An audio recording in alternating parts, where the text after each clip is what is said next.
ce jour dédié pour l'élévation de l'âme de Donna Denise Bat Frecha, de mémoire bénie, dont c'est aujourd'hui l'anniversaire du décès. La question de Élie. Okay. Si on dit que Dieu, il est partout, okay? C'est le cas. C'est-à-dire qu'on est tous Dieu, mais si on dit qu'il s'est retiré, c'est-à-dire qu'il n'est pas partout. Non, il y a une erreur ici. Il y a une erreur basique. Pour que tu parles des grands secrets de la Torah, chose qu'on appelle le tzimtzum, qui s'appelle la rétractation d'Hachem. Alors, Hachem, il est infini. Maintenant, il veut créer un monde fini. Alors, à l'intérieur de son infini, il se rétracte et il crée une sorte de grande bulle dans laquelle il est présent, parce qu'il est partout, il est impossible qu'il ne soit pas partout, mais il n'est pas visible. Il y a une différence entre présent et se manifester. Hachem, dans les mondes hors de la bulle, tout le monde le voit. Il est manifesté, il est là, c'est clair. Et il remplit tout. Dans la bulle, il remplit tout aussi, mais sa manifestation est absente. On appelle ce monde Olam. Olam, ça vient de la racine en hébreu, Elam. Elam, c'est aussi caché. C'est pas qu'il n'est pas là, il se cache, mais il est là. Donc il est présent. Simplement, il a voulu cacher sa présence pour nous laisser le libre arbitre. Maintenant, nous on est branchés avec lui par et notre intérieur et notre extérieur. On a notre corps, on a notre âme aussi, et à l'intérieur de notre corps, il y a un petit flux de Dieu infini qui arrive. Mais il y a des milliers d'habits au-dessus de ce flux. Mais par ce flux, tu es branché à Hachem. Et à l'extérieur, tu es entouré de lumière d'Hachem. Et la lumière extérieure est plus grande que la lumière intérieure. Et les deux sont nécessaires.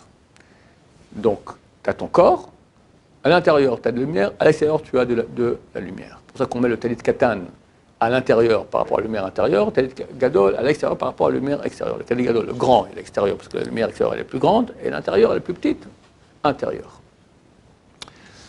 Et donc, c'est en cela, on peut se brancher, s'adresser à Hachem. Comment je peux avoir, moi, chacun de vous, c'est venu à l'Yeshiva, à l'intérieur, il a une... quand on lui parle de la vérité, ça a un écho chez lui. Tu as des gens qui ne s'intéressent pas du tout à la vérité. Pourquoi tu vis? Sois authentique. Il y a un sens vrai. Oula, tu me saoules. Tu me saoules. Laisse-moi vivre ma vie tranquille. C'est-à-dire qu'il veut vivre son corps et veut complètement se débarrasser. Mais tu as des gens qui sont des fans de la vérité. Comment ils arrivent à ça?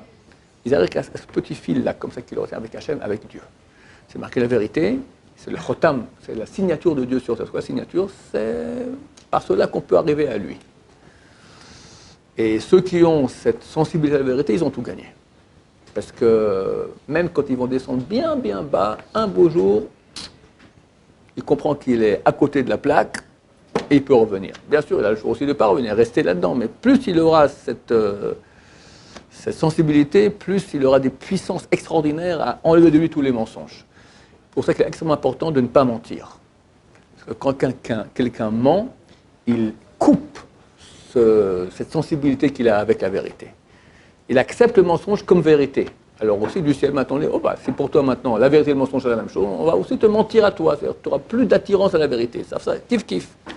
Et tous les mensonges énormes que nous propose ce monde, et combien il y en a, il suffit d'ouvrir les petites boîtes que vous avez, d'accord? Que du mensonge toute la journée, à part quelques sites de Torah Baruch Hashem. Au niveau du chiffre, c'est complètement déséquilibré, mais les sages israéliens ont dit peu de lumière repousse beaucoup d'obscurité. Celui qui recherche vraiment comme ça la vérité, c'est à peu près le Baal Tshuva, c'est ça qui était un peu... Le Baal Tshuva aussi, mais celui qui est né dans la Torah et qui est orthodoxe, de tout temps ça fait deux... T'en as un qui... T'as aussi des gens orthodoxes qui pensent à ce monde-ci. Il veut la bagnole, il veut le pavillon, il veut ça. Religieux. Mais non, mais tu as aussi des orthodoxes qui sont amoureux de Dieu aussi. Voilà, donc c'est à tous les niveaux, c'est pas forcément un Baal Tshuva. D'accord? La question maintenant, tu es un religieux faux, un religieux vrai. Et quand il y a 30 ans, j'écoutais un très grand rabbin, le Rav Yehuda Hades. Il parlait, le père du Rabbi Yaakov Hades qui est au Kotel, son père. Alors il y a deux types de juifs. Tu as un, les deux sont religieux. Mais tu as un, lui, il veut vivre sa vie. Maintenant, il vit sa vie, puis tout coup, tac, il y a un truc religieux, il faut manger kasher, les Shabbat. Alors, il contourne et il vit sa vie avec la Torah. Puis tu en as un, sa vie, c'est la Torah. C'est la différence. Exact. Les deux sont religieux. Mais tu as un, sa vie, c'est la Torah. Et un, c'est, il y a ma vie, puis bon, il faut faire la Torah aussi. Ça passe pas. Les générations d'après, ça passe plus. Le gosse, il voit ça, il dit, pourquoi mon père, il se casse la tête? Il veut vivre. Ben, qu'il vive, moi, je vis tranquille, sans Torah. Et un autre, ma vie, comme mon père, ça sera la Torah. Que nous aide à avoir une vie de Torah. Baruch Adonai, Amen.